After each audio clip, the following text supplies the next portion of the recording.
All right. Well, hello everyone. And today we've got something really special, which is I get the chance to talk with somebody that I've watched and admired for a while, and that is Parker Settecase. How you doing today, Parker? Good, Sam. Yeah, thanks for having me on the show, man. This is gonna be really fun. Yeah, I think Parker might hold the record for most number of YouTube channels that he runs. So let's see here. It's what Parker's Pensies, Park Notes, Truth Suffers, Parker's Swamp, Parker's Psyche, Proverb Peddling, Palais with Parker, The Cosmic Equation, and then the Wisdom Clips channel. That's right. You Did I got get them them all. all there? Yeah. Oh, Yeah, yes. yeah. Yeah, that's good. I don't keep up with all of those as well as I should, and I don't think I've launched one of those. There's no videos on it yet, but Okay. yeah, I do have a lot.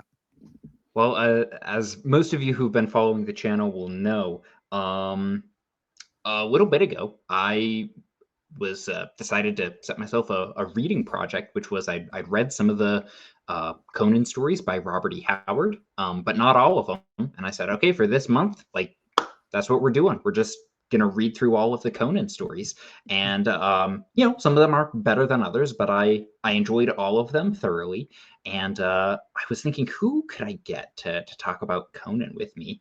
And there's one guy that I know also really likes Conan that I'd really like to pick his brain on it, and that was Parker. So, Parker, if you don't mind just sharing a little bit about, I guess, how you started reading Conan, sort of your initial first experiences with it, and what that's meant for you. Yeah, I'm not even sure when I started. I have the what is it? L Sprague de Camp Mm-hmm. the paperbacks. They're all up here. I would collected those as a kid. I just all he's Conan's always been a part of my life. Maybe my dad started reading them to me. My dad's always been writing science fiction and fantasy stories since he was a kid, and or since I was a kid, and he might have started when he was a kid as well. So I don't know. He must have bought those books for me. They're not appropriate for a child to read, I don't think, probably, but I read them. That's pretty much the only thing I would read that and Sherlock Holmes as a kid, on repeat, just all the time. I love those two. So I didn't know Conan. I didn't know Howard's works from DeCamp and some of the other folks who came along Mm-hmm. after Conan or after Howard passed away and put them together and re-edited them and tried to make them chronological. So I didn't know that until out of college, and I'm a Howard stan. I'm a Howard Maxer. I don't even really read the other folks anymore, and I know there's other people who have either edited the originals or written new ones, but I haven't brought myself to actually read those yet. I will. I definitely will. But right now, I'm just reading and rereading the originals. I have a bunch of collections. I actually just picked up a new one today.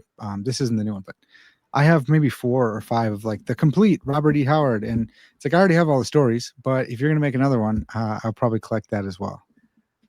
And so, you said you've been reading them since you were really young. Your father's reading them to you. There's a lot of stuff I read when I was young that like I've not touched in decades. Mm, So what made this character and especially Howard's writing of it stick with you now, decades later? yeah.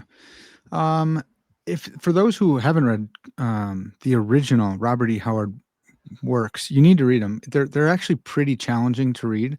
Hmm. The language is pretty uh baroque. I don't know. It's we don't use this language anymore, and it's really fantastic. I always liked comparing it with Tolkien because that was another one my dad read to me. I didn't read as a kid, but it was like a hardcore Tolkien in my mind. You have wizards, you have like crystal balls and gems, um, but the ethos was totally different. Wizards and sorcerers are bad in Conan's world. Hmm. And it's just like, man, he's always just slaughtering them or fighting and battling them and pitting them against each other. So I don't know what I wrestled since first grade, and so Conan was actually a big source of inspiration for me in wrestling. I have a picture. Hold on one sec. I'll grab it here. It's Sure. I haven't. I need to hang this up. It fell down again, but it's and Ooh. yeah, it's a print of the original Frazetta picture of Conan, Oh, and which one that is hung. that from? Is that from the inside the house with like the monkey? Yeah. I thought you were gonna get it. You're close. Yeah, It's Rogues in the House. that's it. Yeah. Rogues in the House, and that's Thak. Thak is the giant. He's a monkey, kind of. He's like another evolving race of sentience. Probably analogous to humans, but not quite there yet. So yeah, he's like a more sentient ape thing, and he gets his wizard's robe, his sorcerer's robe, and whacks him over the head. And it's a great story, but I don't know. There's something about that ferocity of Conan where that would always inspire me before I wrestled. Yeah. And and well, what's interesting is because my understanding is that Howard was also a bit of a man of action himself, in that he was like, if I'm remembering correctly, was a boxer also. Um, I think that's right. Or he was an aficionado. I think I've seen maybe some pictures of him with boxing gloves. I okay, don't know, yeah, to what capacity he actually did or didn't, but yeah, I believe he sure. was a fan at least. And what's interesting also about Howard is that like he wrote, which we Tolkien and Lewis, most of their writing that we look at as like classic fantasy, they wrote when they were older, and Howard was, relatively speaking, like a younger guy. I think he passed in his took his own life when he was in his early 30s. So most of his writing came from late 20s or early 30s. So Yeah, effectively, what you're reading is not just like, oh, fantasy fiction, but is also like the fantasy fiction, the speculative imagination of this like young guy yeah. too in the 1930s. Yeah, he might have only been 29. I don't know if he ever made it to 30. He may have, but Okay, into my mind, I have 29. I don't know why. But from rural Texas, yeah. in an Irishman, and kind of a bigot, but you got to read him in his time. He's very proud to be an Irishman, Mhm. and Samaria is based on like ancient Ireland. So Conan is supposed to Mhm. be an Irishman, So he made him after himself, which is kind of funny. Uh, but yeah, the guy was a genius, and I don't quite understand that. I'm not sure how a rural Texan. It wasn't even that rural. He wasn't like a farm boy. He was from a Mhm. small town, and he had this vocabulary that was unreal. And I know a lot of folks had better vocabularies than we do now, and we've kind of devolved a little bit. But even still, you read some of the other folks, his contemporaries, and you're like, they're not writing the way he is. I don't know how this man was able to do what he did. It doesn't really make sense to me. I'm not necessarily the best well read in like the older pulps, but from what I hear from a lot of people is the reason why Howard and Clark Ashton Smith and H.P. Lovecraft, why they're still read today, is because like these guys were the best of the best, and a lot of their Yeah. lessers were just schlocky and kind of fell Mm. by the wayside. Which Yeah. is weird to me that like H.P. Lovecraft is still widely read today by modern horror fans. There's a lot of people who still praise his works really highly, despite Mhm. his personal issues. Like, you've got guys like Guillermo del Toro, who's basically got stuff from Lovecraft in almost all of Mm. his movies, and Stephen Yeah. King, who, puts it in his, but there doesn't seem to be quite that same level of um, carrying that on for a guy like Robert E. Howard amongst fantasy fans. I'm not sure Yeah. why that is. It's because, well, most people don't know that he didn't get canceled because people didn't even know about him. But I mean, he had some like pretty. I think he's a racist. I think, man. It's hard to tell. Based on standards that change, blah blah blah. But I think he would be problematic today, though Mhm. most people just didn't really know about him. So everyone knew Conan, I guess, from the old pulps, and so people remembered Conan. They wanted him back, and the camp, from what I've read, begrudgingly took up the mantle of Howard's work and like published it. And I forgot the convoluted story of how he ended up with the rights to Conan, but it's a really tragic story because Robert E. Howard died poor and he took his own life. The pulps weren't paying him. They owed him a bunch of money, and his mom is sick, and he was just overwhelmed, and he took his own life, and it's a huge tragedy. Never saw his success at all. Yeah. And then, yeah, just the camp and some of the other folks made it more popular. All the pulp folks, from what I've read, the whole time they all loved Conan. But then it went to a broader audience. Then Frazetta's paintings kind of blew it up even more. And then in the 70s, we had The Savage Sword of Conan, which was a magazine, and they made it a magazine in black and white instead of a comic book. It's a comic book, but because it was black and white, they published it different. They could make it more violent and stuff. So a lot of folks came into Conan through that. And then at the same Sure. time, Marvel was also publishing uh, Conan the Barbarian, which was the color version. So Mhm. yeah, man. So then it took off, and it's like Robert E. Howard hasn't seen any of the success. It's huge. Conan got huge in the 70s, and then in the 80s, Arnold made the movies, and that was another big one. Totally misrepresented Conan, Yeah. but now he's just kind of part of our ethos as Conan the Barbarian. But if you ask who started it, most people won't be able to tell you Robert E. Howard. I think with the Arnold movies, I think you need to grow up with them because I didn't. And like I watched them somewhat recently. And I was like, this is about as cheesy as like the Willow movie that George Lucas made, around Okay. this time. Like it's um Yeah, it's pretty tough, especially if you like Conan. If mhm, that's your first introduction and you got to think people didn't know bodybuilders like Arnold before. mhm, He was the first one. They existed. No one really looked like Arnold. This overlaps with my weird obsession with bodybuilding when I was in high school as well. Uh, mhm, so nobody saw that. So people would watch those movies just to see what can the human body look like. mhm, Arnold changed the game on so many things. So then when you're seeing Conan like that, and you're like, holy cow, mhm. there's humans that look like this. Oh, that song gets in your head, the Yeah, sword yeah, gets in your head, the poster. Then you go back and then you become a lifelong Conan fan, start reading Robert E. Howard. So I think that was a huge part of sure. the ethos as well. That when you say it like Ethos. that, that makes a lot of sense there.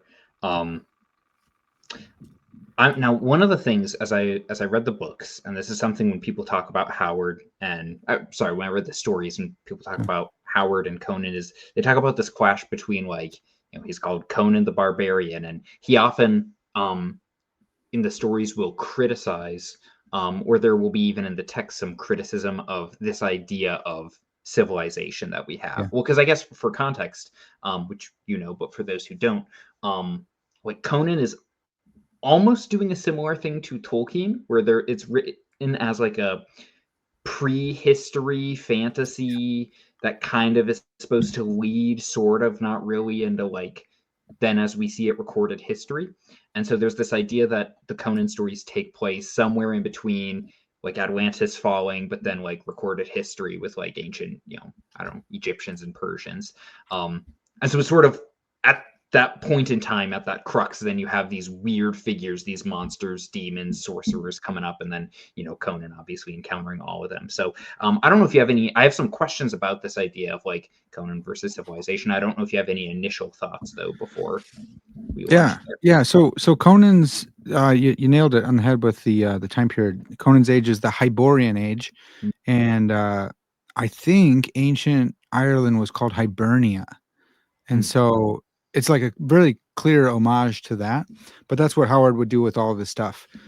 Conan was a Cimmerian or a Cimmerian with a C, and that's like a play on Sumeria, Sumeria, so with an S. So he kept doing this, and I think he did it on purpose to give us a sense of, hey, this feels right. It sounds almost right, but it's a little bit different. Mm-hmm. And I've heard some Howard authors, some scholars of Howard talk about that he was intentionally doing that to give us a sense of, hey, this is still Earth, but it's ancient and the names are not quite right, so you feel at home, but not really. And this is this is something C.S. Lewis talks about with fantasy and how fantasy as the world as Earth became more and more explored by human beings, we had to do different things with our fantasy. Because back in the day, you could just put the wild creatures over there. They're on some island. Mm-hmm. Okay, but we've explored that island. We know they're not there. Well, they're deep in the Amazon rainforest. Okay, yeah, but we know a little bit more about Amazon. Okay, well then they're in the center of the earth. Journey to the center of the earth. Let's do that. Or they're in a different dimension. C.S. Lewis puts them through a wardrobe. So with fantasy, you always have to do something with your fantastical world. How'd you get there? Where is it? How come we don't see it all the time? And so Robert E. Howard just put his in between some known periods of time and said it's this lost era. So I like that. I think that's really cool. Tolkien did the same thing, just like you said. Mhm. And I need to do more research on this actually, but I love comparing and contrasting like SNS, sword and sorcery type stuff, which is obviously Conan, with like the high fantasy stuff, which Lord of the Rings is the, pinnacle of, because they're playing with a lot of the same toys, which is really cool, but they have different ethos. So their mythos is going to look a little bit different. Um, yeah, and they're different. I mean, one's a moral story, and the other's not quite just a swashbuckler, but it's pretty diametrically opposed to Tolkien's work, which is really fascinating. Right. Well, because even with that, so and maybe this is something to pick your brain on here. One thing that struck me as I read it, because I knew Howard was a Texan going into it, and sort of what reads to me when I read the Conan stories is just like how American they read a lot of the time, Yeah. in terms of the mindset or the maybe the worldview that Howard is coming from, as opposed to Tolkien, who's got this obviously almost a reverence for like the role of Aragorn as a king, and Hmm. him being British, like that would make sense. Um and with Conan, you've got almost the opposite, which is like dethrone the king and take his throne by force. Yeah. Um do you think there's something to that as far as that difference between the mindsets of those authors? I think you're right. Yeah. I think he was intentionally trying to make an ancient Irish Hibernian hero, because he was very proud. He was really into race stuff, and he was proud of his own. And, that's cool, to be, proud of your heritage. So I think that's part of it. And he did so from what he knew, which was American individualism. He didn't like the encroaching, uh, big government and big business folks that he saw destroying Texas at the time. So Mhm. yeah, he's writing against that. That's why civilization is always bad, because civilized men are not actually that civilized. They just use the government gun to harm you and take your land. And so I think it's probably a little bit of catharsis to have Conan Mm. fighting the man, and fighting the kings, destroying the sorcerers. I still haven't really figured out who the sorcerers are. They may be the religious elite, they may be the philosophers, because he's always lumping them all in together. They Mhm. may be like high society folks, and that's the sorcerer, and he's Conan slashing them all to bits. So it could be that. And then I think, yeah, you're right about Tolkien. He does have a proper place for authority with the king, but he's like, yeah, ultimate power needs to go also. It's not in the right hands. Tolkien has said, I'm almost an anarchist myself. And so you're like, yeah, he's also a small government kind of guy who just wants to be left alone in the Shire. He's a Right, hobbit. right. And so it's really fascinating the way he writes about that, and Howard writes about that, and Frank Herbert writes about that. Mm. They're all these guys. Herbert's a couple, generation, maybe the next generation after Tolkien, but I think Tolkien and Howard were probably contemporaries. And all these folks were like, big government bad. Mhm. And we've totally lost that as Americans, which is fascinating. Yeah. I think, well, because one of the things that I think you have at play, and maybe this is some of the, in my like formational late teenage years, I really loved John Eldridge. I don't know if you ever Hmm, read sure. the Yeah. evangelical Christian author, but in like Wild at Heart, he talks about this issue of like, you bring in like men to like civilize an area, but then after that happens, like what do you do with these guys? And you have this problem of like young men, especially in the 21st century, like they need to go out there and have adventures. And, he kind of talks about it and like rediscovering the masculine soul. And that came to mind a little bit when talking about, when reading like the Conan stories, of maybe Mm. there's some element of that Howard is living through vicariously, if he's seeing that happen to the country around him, and wanting to maybe see these types of virtues that are coming out in this character of Conan, maybe wanting Mm. to express those through his pen because he can't do Yeah. it literally. Hmm. Yeah. Yeah. That I'm sure. I mean, if you're gonna write fantasy at some level, it's got to be something like that. And he was just Yeah, he was fantastic, man. There's some like you said, some of the stories aren't as good as others, and commentators will note that and say, well, sometimes it looks like he may have just been writing for the money, and it's like, well, Mhm. yeah, dude, I mean that was his job. And other ones, the ones that stick a little bit more, it's like, man, he was just writing for the love of the game. Sometimes I think he had to add a woman into the picture so they could draw, a chick in her bikini for the cover of the pulp mag. And Yeah. yeah, I think I mean, he did it. Yeah, he was like, okay, I could add a girl to this. But I mean, some of his best ones don't have any. And you're like, yeah, it's just about the adventure, or it's just about conquering this sorcerer. Those are my favorite ones with the sorcerers. Yeah. Well, we can, because you talked about like the sorcerers and the idea of civilization like often being tied, in some of Mm, these stories. Um, maybe this is an interesting thing here. I was listening to Jonathan Pageau mhm. recently, and he was actually disagreeing with the point, but he quoted. So this is not me like pulling this. Like I heard it from someone else, so Sure. I don't read. But he was quoting the anthropologist Rene Girard, Okay. who I'd heard the name but haven't read his stuff. But Mm, he said that Girard had this philosophy that the basis of all civilization was human sacrifice.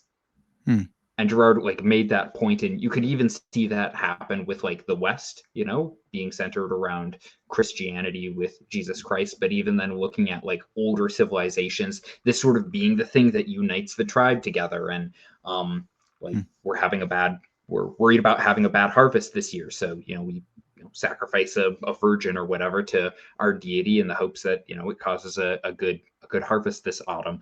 and mm, and Pageau was disagreeing with that to a certain extent, but it at least got me thinking of like that sounds like a Conan story, right? Where you've got this veneer of civilization, and then mm. like ultimately what's happening underneath, and there's some dark sorcerer who's practicing human sacrifice that Conan like has to go cleft skulls or something. Yeah, it does sound like that. When I was a kid, I also had some Conan graphic novels, and there was one about. So I don't remember who wrote this, but it did seem very Conan. It's like you were talking about. There was like these immortals, and when they were tired of living, they would jump off the cliff and they would like float down all peacefully. And they were kind of elongated looking bald folks. And they would, descend into the cliff through the mist, and then they were at peace. Hmm. And Conan had to climb down there for some reason. And he saw all their bodies. And there was these giant scarab beetles eating them. And it was like getting past the veneer to be like, your whole society is built on this like lovely act. And it's actually just this grotesque Hmm. horrific thing. You're getting eaten by beetles beneath the fog. Hmm. And it's similar to what you're saying, where it's like there's dark stuff going on in civilization. Kings are always buffoons, unless it's Conan, and they're always subject to some maniacal red robed sorcerer who has their long fingernails just hooked into the king, and he's always, wants to do something terrible to some woman. Yeah.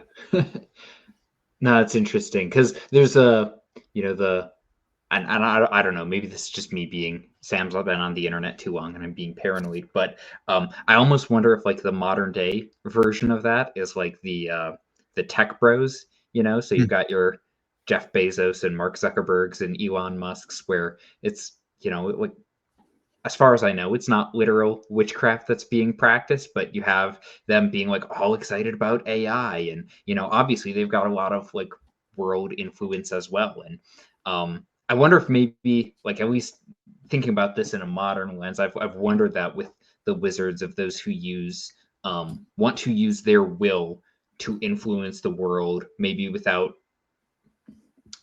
the sweat, blood, and tears, say, that would somebody like Conan would shed in order to get what they want, um, yeah. just through strength of will, and then obviously sorcery. Yeah, I mean, yeah, the sorcery is the AI. That's the modern magic, and you missed the two most sinister ones. I think it's like Sam Altman and Peter Thiel.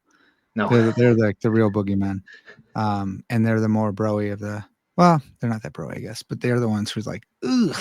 When I hear what you guys get excited about, Hmm. it makes me terrified. The others, at least, are kind of bumbling around and like they just really love money. And those two guys, you're like. ugh, you don't even want money. Okay, then you want something way worse. Hmm. Um, yeah, and I mean, none of those guys are uh, the John Eldridge, wild at heart, lifting weights. I guess Zuckerberg is trying to get there now, but they're they have the arms of a thinking man, right? So they use other things in order to get their way, like the sorcerers do, and they use their magic. And so, yeah, I don't know if Conan would like those guys. Well, because there's a video that you put out on I think it was on your Truth Suffers channel that was about Conan, and a passage from I think it was Queen of the Black Coast, Yep. that was sort of about like his mindset, his purpose in life. I don't know if you think that's applicable or if that's worth sharing here, but that was something that came to mind. Well, that's definitely applicable in that people misrepresent Conan all the time. Conan is not. I don't know much about He-Man, so maybe I'm gonna misrepresent He-Man. But Conan is not a big dumb lug, like he's portrayed in all three of the video movies. I guess the most recent one was not as bad, but Conan was deeply philosophical. He just didn't want to buy into what the priests were telling him or what the sorcerers were telling him. And so that quote from Queen of the Black Coast is, a lot of people might say it's kind of Nietzschean because he's affirming life in the same kind of way that Nietzsche suggested. Um, and he's, kind of anti-metaphysical, but I don't know. He seemed like a common sense philosopher to me. He's saying, look, if everything's an illusion, then I'm an illusion too. If I'm an illusion, then I'm meant for this illusory world, and I fit. It's all good. Or if everything's an illusion, then nothing's an illusion because you've lost the meaning of the concept. If Mhm. everything is X, then nothing's X because what is that thing? How do we distinguish it from anything else? It's everything. So it's actually like the more I think about it, the more I'm like, what is he saying? It's deeply profound, but holy cow, for a guy like Robert E. Howard who didn't like civilization and didn't like the elite, didn't like the, philosopher and the philosopher class and all that. Deeply philosophical, deeply smart man, and he put it in the mouth of his barbarian. And like you said, barbarian is the civilized one. The barbarian is the one who doesn't sexually assault women. He doesn't do that. He's the one who's always saving them, and they throw themselves at him. And usually he's like, "We don't have time for that right now."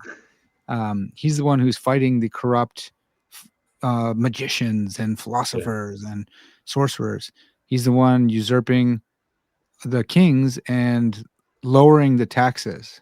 It's like he's the man. Conan's the man, but he's a thoughtful guy. He's a deep thinker. He's not a barbarian in the way that we think of barbarians today.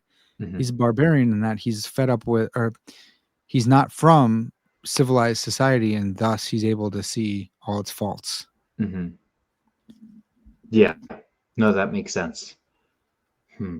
What do you think about Conan and like Howard's view of religion? Because this is something that we've alluded to, and it seems Yeah. like Conan's, if anything, like almost um agnostic's not the right word, but sort of like indifferent.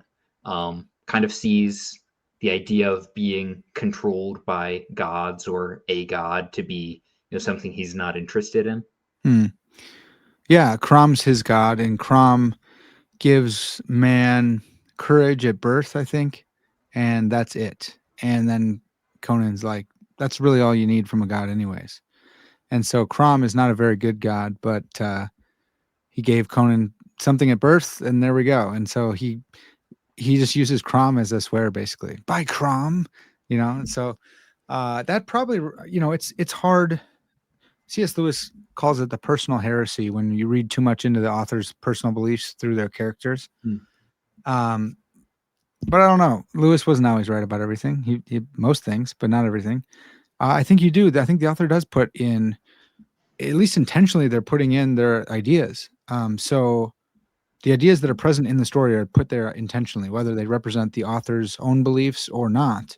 They still thought them, whether they were thinking them, and affirming them, or just coming up with the character's thoughts is different. But I think we can read a lot about Howard in Conan, And I think that does say a lot about his view of God. I wouldn't say he's an atheist, but I think he's like, look, this part of my Irish culture is believing in a God. I haven't seen him work. Hmm. I'm struggling. I'm writing good stuff, and people keep screwing me over by not paying me, and my mom's sick. And so he's like, yeah, I don't think Crom cares about me. Hmm. And ultimately he was depressed and took his own life. And so major bummer, man. Seriously blows. But yeah, I think that probably Crom and Conan's relationship to Crom probably does represent Howard's relationship to his conception of God. Because there seems to be certainly some awareness of, even though there's not like real like religions in the Conan stories, it's like, okay, Hmm. there's like a death cult where all the followers get sacrificed. It's like, okay, who's signing up for that, you know? Hmm. But there does seem to be, whether it's through illusions or different maybe things that are hinted at, there seems to be like an awareness of Christianity, even though this would be set obviously in terms of Howard's reckoning thousands of years beforehand. The Hmm. most obvious example is like, what's up with Conan getting crucified in A Hmm. Witch Shall Be Born? Yeah. Because he's sort of a savior figure even in that story. Hmm. But he's obviously nothing like Jesus. Yeah. Right. It's like, this is my savior. This is how I like, and dude, it kind of makes sense. Like, if you're not a Christian, what does a hero look like? He looks like Conan. He takes no prisoners. He doesn't need help from the outside. He's self-sufficient. He's a lone wolf. That's like what a lot of men think of. And I only just heard this the other day, and it kind of changed my view on that whole thing. I was in a men's group, or like we were planning a men's retreat for my church, and this older dude, got to be in his 70s, was talking with us, and one of the guys was like, I'm kind of a lone wolf, and I don't mean that in a good way. I mean, like, I'm kind of a loner, and I'm Mm, working on not being that. And the older guy was like, man, that's great that you mentioned that, because the lone wolf is sick. mm, If he was not sick, or if he was in right standing with his uh, pack, then he'd be with them. The lone wolf is not a healthy person. It's not good to be a lone wolf, even if you're actually a wolf and it's not a metaphor. So I was like, dang, that's a really good point. But if you're not a Christian, you don't have Christian values, and you're looking for a hero, it's Conan. This is what you think a hero is. And it's not realistic, but it's a pretty cool ideal still. It's like, man, if that were true, that'd be really cool. It's too mm. bad it's not, and I guess it's not that bad, because I am a Christian, so I don't begrudge the way reality is. But still, like, man, dude, I kind of want to be like Conan. He's kind of awesome. But he's a myth, man. So that's another aspect to it. Do you think it's sort of like even as a Christian, like if you read things, say like Greek myth, where you read about Hercules or Odysseus, it's like there's a certain element of like, heck yeah, with those guys, where there's awesome battles and Hmm. slaying monsters. Um, but obviously, like most of those guys' stories end tragically, and I wouldn't want to be like them. Yeah. Versus you look at somebody like Aragorn, for Pete's sake, in the movies, like they make him look like Jesus, like but you look at somebody like Aragorn, and it's like, oh, that's obviously much more of a night, like, Aragorn, for the most, I mean, he dies obviously, as we all do, but Aragorn like has a much happier ending than maybe this idea of like the pagan hero, if you want to put it that way. Yeah, that's true. Yeah, I used to always think I liked movie Aragorn better, but as I've become a man and read the books more and more, I'm like, dude, novel Aragorn's way better, and he, like, the way he reveals himself to Sauron and the Palantir, and kind of against Gandalf's wishes, but he's like, he just kind of sacks up and is like, no, I'm going to reveal myself now, and I'm not worried about him. And it's like, well, are you being arrogant? Because uh Denethor like tried that, and it warped his mind, and Denethor was still a mighty man also. Mm, And he's like, no, I've got this. And he's just confident. He just knew, hey, I'm listening to your counsel, but I'm not going to take it. I respectfully disagree, because I think I'm right.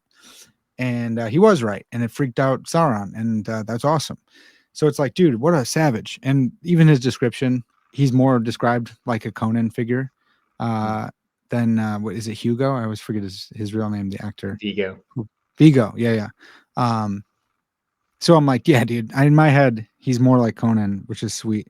But we have guys in the Bible like this. Benaiah killed a lion in a pit on a snowy day, and I've been writing a series of stories about Benaiah. There's only like two in the Bible, but I'm going to add some extras in my stories, and I think I'm going to make them into a graphic novel. So I'm pretty excited about that. Been working with a Oh, guy on some of those, so we'll see.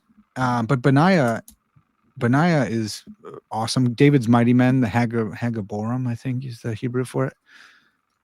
These guys are like that. These guys are like, oh, David wishes he could drink from a well that's behind the enemy's camp. Let's go cut our way to it, and we'll get him a cup. And then David's kind of bogus about it. He's like, this cost a bunch of men their blood. I can't drink it. I'm like, did you just drink it, man? Dang it. But yeah, I've always looked up to those kind of guys because I've seen them as a biblical Conan figure, really, because it probably Hmm. started with Conan before I read the Old Testament mighty men stuff. Well, let's take David there for example. What is it? Is it 200 Philistine foreskins that he Yeah, takes? It's like yeah, wow, yeah. that's I mean, that's a little barbaric. seriously, yeah, they had. I mean, they had songs about him. Saul killed his thousands, and David his tens of thousands, and Yep. it's like, yeah, what a savage of a dude. Uh, Killing bears and tigers Hmm. out in the field, protecting the sheep, Hmm. just with a staff, Yep. And so he's out with a staff and a robe, like a young wizard, fighting off monsters. Just pretty cool. Yeah. Killing Goliath, like yeah, Yep. seriously, Kills a giant, and then also, like ultimately unseats the king of Israel, and has a harem as well. So yeah, yeah, it's sort of like Conan. You have that idea of the pre-Christian yeah. hero in some ways, It, even it, with David. except biblical heroes, we always see their failings, and their failings are always really bad. Mm, And because God doesn't let us have Conan figures.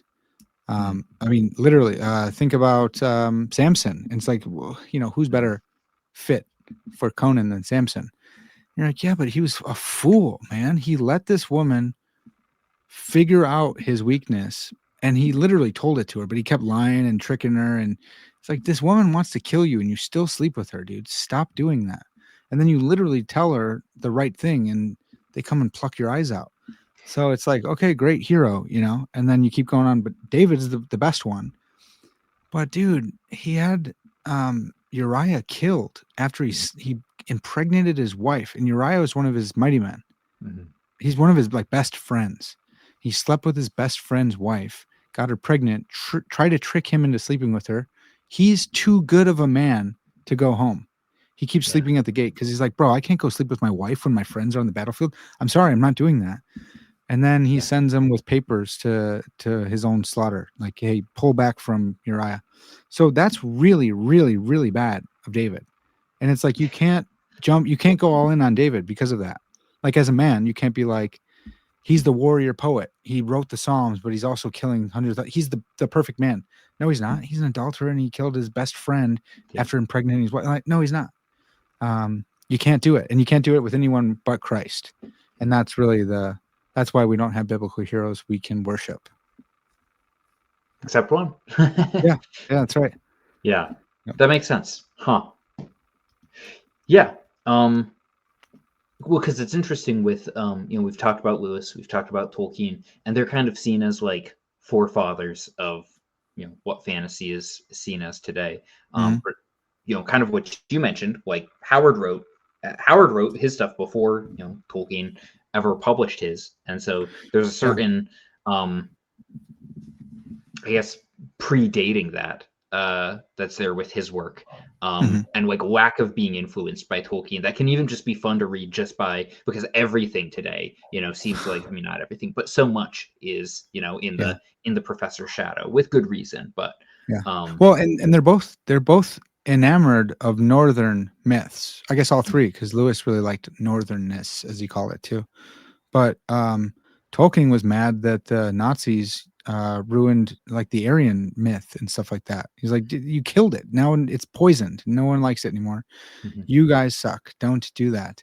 And some of the Nazis even were like, "Hey, Professor Tolkien, we really like your stuff." And he's like, "I don't like you. Don't mhm, like my stuff," which is pretty noble of him. But you're right. It's this little weird pocket of pulp magazine stories with like deep northern mythology in it, and you're like, where did this come from? And so you read these two, Tolkien and Howard, and you're like, all right, these guys were just more privy to stuff than we know about. Like they how did everyone know about sorcerers and wizards? There wasn't Dungeons and Dragons or anything back then, Right. you know, like they were just reading something. What was it? Because we all have them. So yeah, there was just, you know, Norse mythology and all sorts of stuff going on. But these men just, I don't know where they're reading. They didn't have as good of libraries that we have now. They didn't have the internet. But fiction authors were privy to stuff that we're not, I guess, you know? I mean, presumably they're reading, Homer and Virgil and, maybe like, the ancient classics. Yeah. Whereas now, and that's maybe the interesting thing is a lot of like the early people who are writing fantasy, I mean, Tolkien like wrote a translation of Beowulf and Sir Yeah. Gawain and the Green Knight. And he's steeped in all of this. And the fantasy authors of today are just steeped in like Tolkien, the guy who's like Exactly. Yeah. imitating them. But like, where do you think Tolkien makes sense? He's in the academy. And if he doesn't know something, someone else is going to tell him. And Lewis read everything from the 16th century, including all the stuff on magic. Because like that, you know, in the age of science and stuff, when that was burgeoning, so was alchemy. That was a really big deal. So you can grab alchemical ideas and make it into fantasy super easy. That makes sense. Cool. If you know all the history, great. If you're an Oxford Don, cool. But Howard's in Texas without the internet. So it's like, bro, what is happening? And you're writing in the 1930s, whatever. Like, how'd you get this? You're a Texan. This is not this doesn't fit with us. You're supposed to be a cowboy, not a well-researched, wordsmith. So just knowing more and more of the context, you're like, gosh, this is amazing. It's amazing what he did. Yeah. With the resources he had. And maybe that's just it. It's because he didn't have the internet. Because I don't know many authors today who are that well accomplished, who write that high quality of stuff at a super young age. Like Christopher Rocchio, who we mentioned before we went live. Like, I mean, I'm younger than him, so I'm not one to talk. But like, he's a younger guy. He's not an old fellow. I mean, R. Scott Baker started writing when he was younger, so like maybe him. But like, there's not a ton that come to mind of like, oh yeah, younger guy who's writing really, really high quality stuff. And Christopher, the more you read of science fiction and fantasy, the more you see where he got stuff from, and he's intentionally like adding in, like, read the Book of the New Sun, and then you read his stuff again. And you're like, dude, I see what you did there. And you read Tolkien, and it's like, yeah, he's got space orcs. He's doing a lot. He's standing on the shoulders of giants, and he's doing it intentionally. Where it's like he's standing on Howard's shoulders, though. He loves Howard. So you're like, who is he standing on? You know, that's when pulp magazines started. Yeah. So it's just really, it's really impressive. Yeah. Yeah. I think there's just kind of on a separate note for Conan. There's this interesting thing with Conan where he in different stories, like he's kind of doing something different. Like in one, he's a thief, and in another, he's a warrior, and then he's a king, and then he's a pirate. Right? Is this just Howard's getting bored and wants to write this character in different places, or do you think that there's something bigger that he's doing there?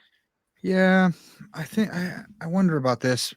He wasn't systematizing him, and I read someone's analysis of this, and they were a little upset with like DeCamp and those folks who came along and tried to systematize Conan and make it like a lifelong journey from when he was young.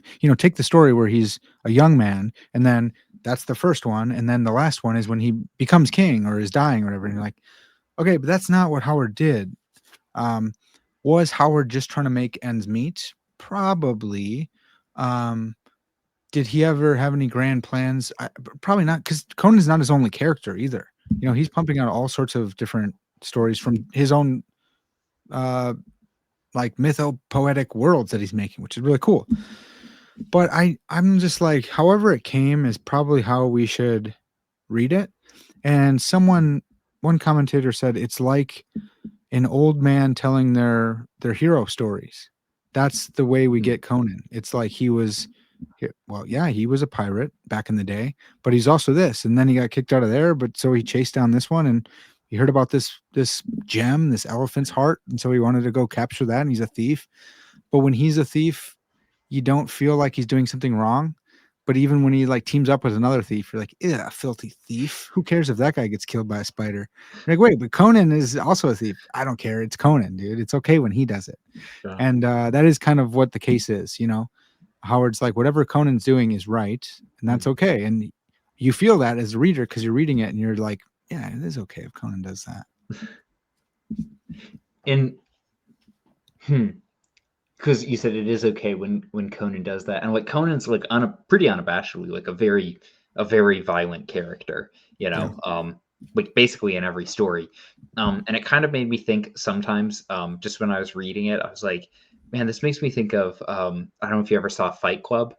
Sure. I know it's a book too, but the idea of Fight Club is, you know, there's like this need in young guys to go out there and just like beat the crap out of each other. And since we don't have war or we don't have adventures that we can send them on, like, oh, we'll just create a club where we beat each other up.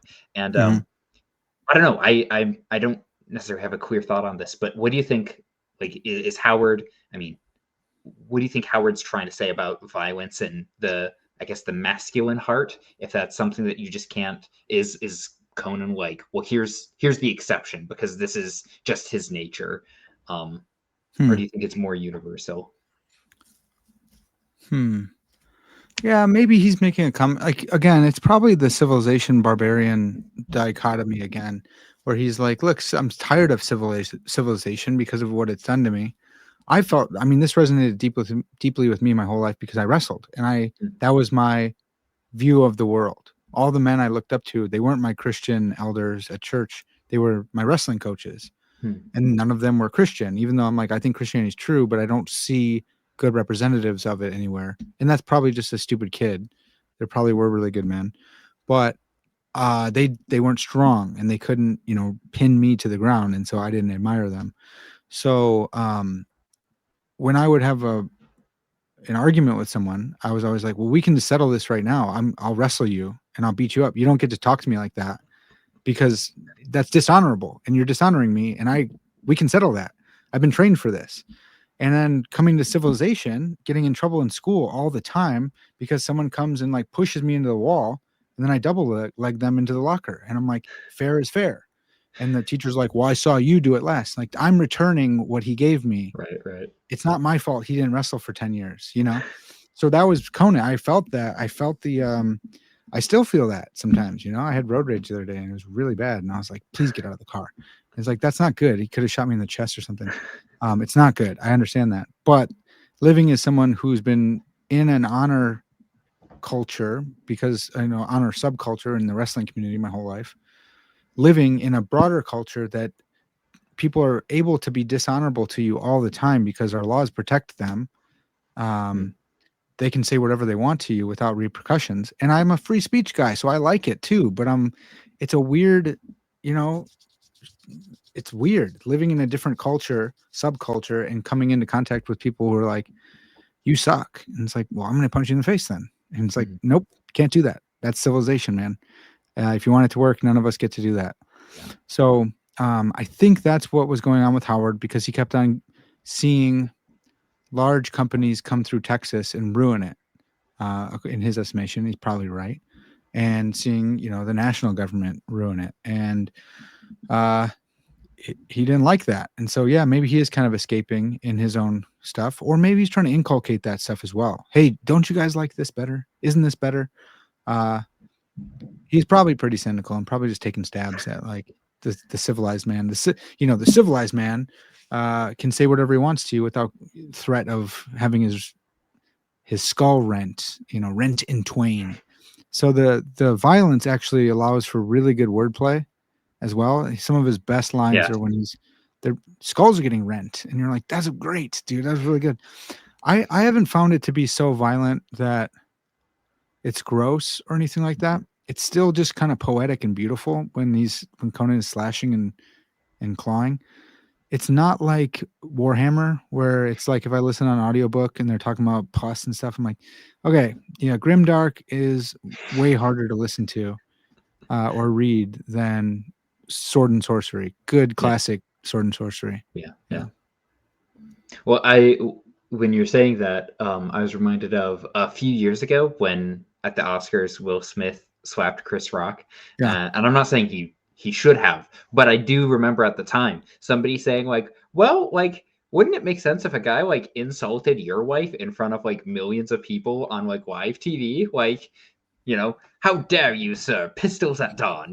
Like Yeah. Yeah. there is a certain like sense where that but like you said, with the rules of civilization, it's like no, like because if you get to do it, then everyone gets to do Yeah. it, and then this all goes to hell in a handbasket. The reason, and that's great point. The reason that really masculine men, I'm not gonna say that that's me, but really like masculine men didn't like what he did there, because you'd think they'd get behind that. Hey, he should have punched him. Actually, dude, he should have sucked. He should have hit him in the stomach. Hmm. That's probably the best thing to do. Is like there's different types of masculine ideals. The chivalrous man, C.S. Lewis has an amazing line about this, is a knight who's accustomed to seeing smashed faces like on the battlefield. He's accustomed to that. He's desensitized to seeing men's faces smashed on the battlefield. And yet he can go to a ballroom and have a fancy waltz with a young lady. That's like the chivalrous ideal. That kind of guy should punch a guy in the stomach and say, "Now watch your mouth there, young buck." There's another one where it's like he should just beat him mercilessly, almost to death. And you're like, you're sick, dude. There's something seriously wrong with you if that's what you think. And then there's like kind of the foppish like slap or backhand or whatever. So yeah, there's a bunch of different ones. The reason that I think most guys didn't get on board with that is because they saw the film of Will Smith laughing first, and he's like, ha, ha, ha, he's like leaning back laughing.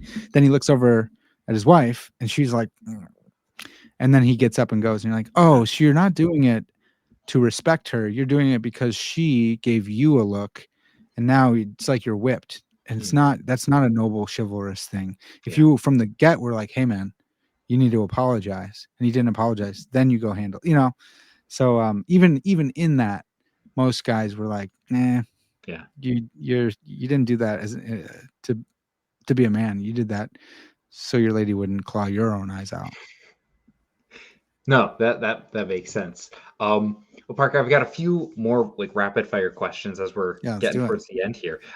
So first, and like, I mean, we're talking like Conan stories, so I've got to ask you: do you have a favorite or a couple of favorite Conan stories? It does change. For so long, it was Rogues in the House. Just because I love Thack and I love that picture of Frazetta, and I'd always love to get that part and pause it, and then if I'm listening, I started listening because of Christopher Rocchio. I couldn't read his massive tomes in time to have him on the podcast, so I started listening to audiobook. And I found Conan too, so I'd listen to Conan before my jiu-jitsu matches because I'm not going to read. I can't get in the right headspace. Anyways, I would love to pause it and go look at the picture, or if I'm reading the book, I would do that. But I think it's got to be called The Elephant's Tower, I think. Mm-hmm. Is that the name of it? The Tower of the Elephant. Yeah. Tower of the Elephant, yeah. Just the most fantastic story ever. It's so good. I love this story, and so it's probably my favorite. It's really fantastical. There's an elephant man who could travel faster than light because he had special wings, and something about Earth made those crumble off of him.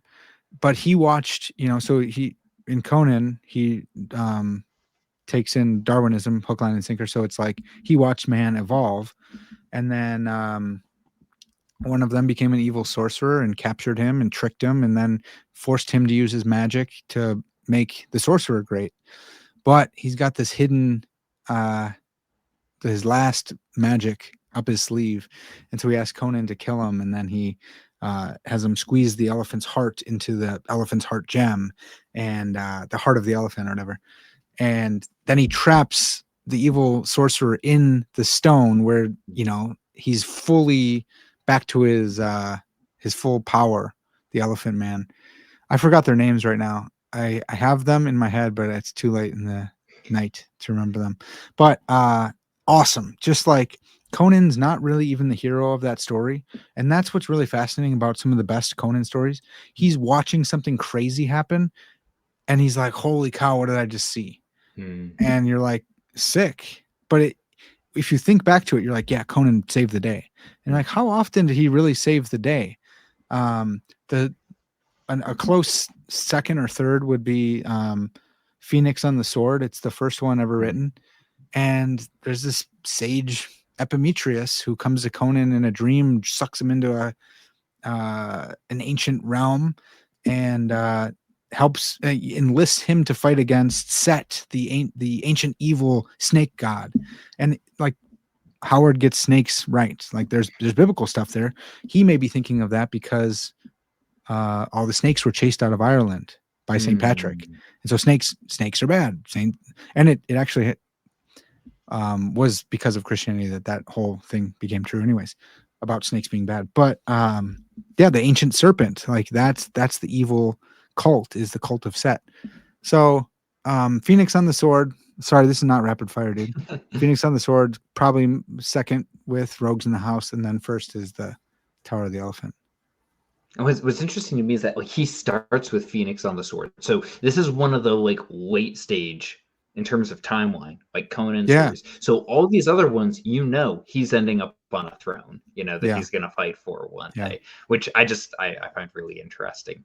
Um, yeah. and then I would ask you if you have a favorite like Conan cover or art piece, but I'm assuming it's the one that you displayed It earlier. it may be. That was when I was a kid. My the Frazetta girls are really.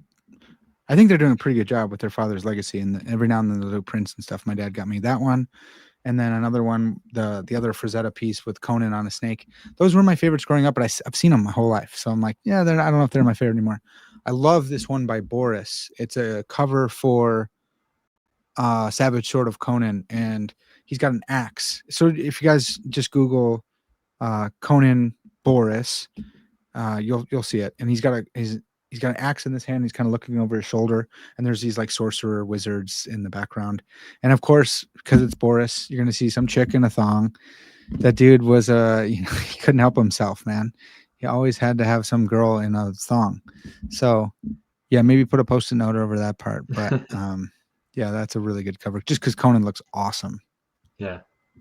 No, that one with him and the snake that you alluded to a minute ago, where I'm trying to remember if his arms like bound out to the Yeah, he's side. two chains. Yeah, Yeah, that one I think is probably my favorite. I yeah, love that one. It's so super good. evocative.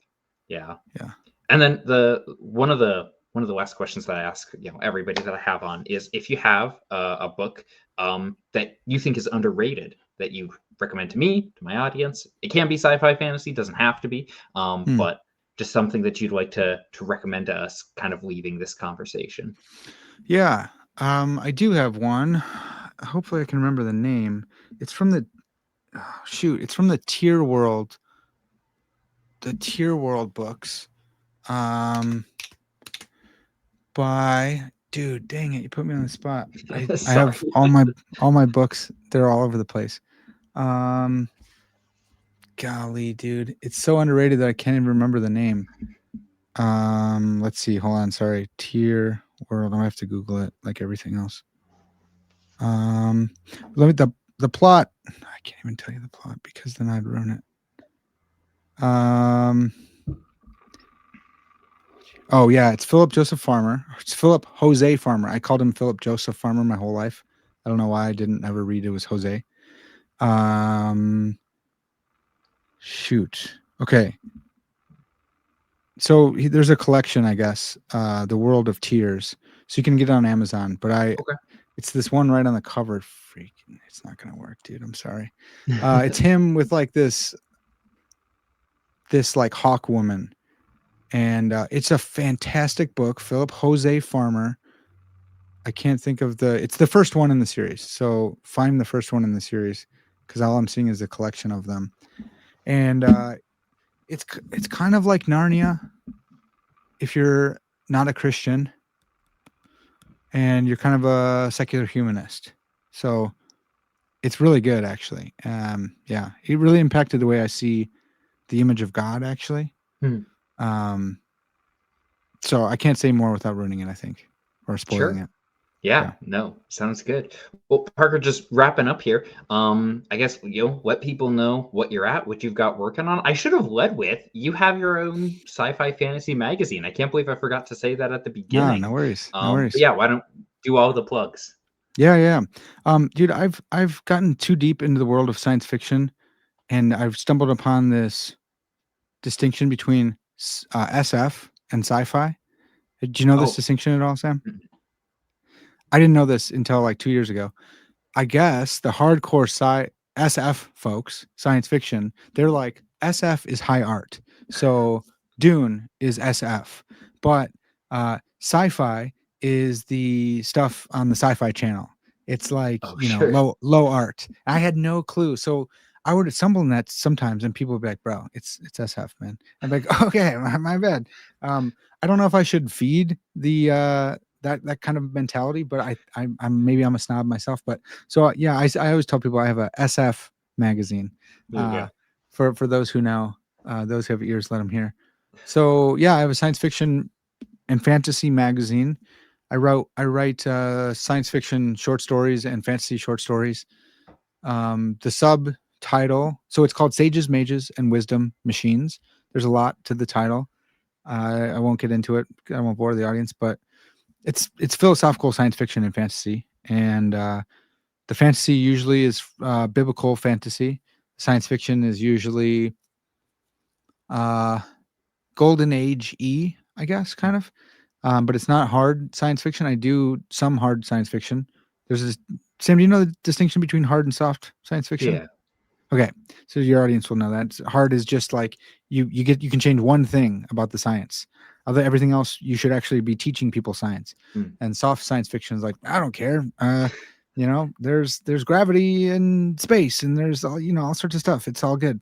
So I do try my hand at some hard science fiction in a sub project I call the Space Sage Handbook. It's where I get into some hard SF from my own universe. And I'm writing a science fiction novel right now too. So there's a lot of stuff, man. I'm sorry. I'm plugging myself a little bit too hard here, but Oh, that's if you like great. science fiction and fantasy, you guys will like Sages, Mages, and Wisdom Machines.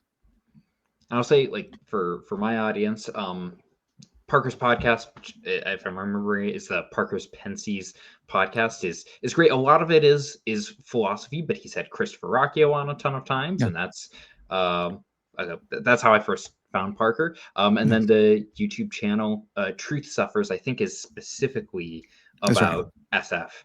Mhm. And you just did a video about Tron Ares, which made me Yeah. go, oh man, I forgot about those Tron movies. I want to go back and rewatch them. So, Nice. yeah. So anyway, all the good stuff from Parker. So Parker, thank you for chatting with me. Thank you for letting me take up an hour just shooting the breeze about Conan. I appreciate your time. Yeah. Sam, this is fun, man. We should do it again. I feel like we could talk for hours, man. Sounds good. Well, thank you, and thank you everybody for watching. I will see you next time.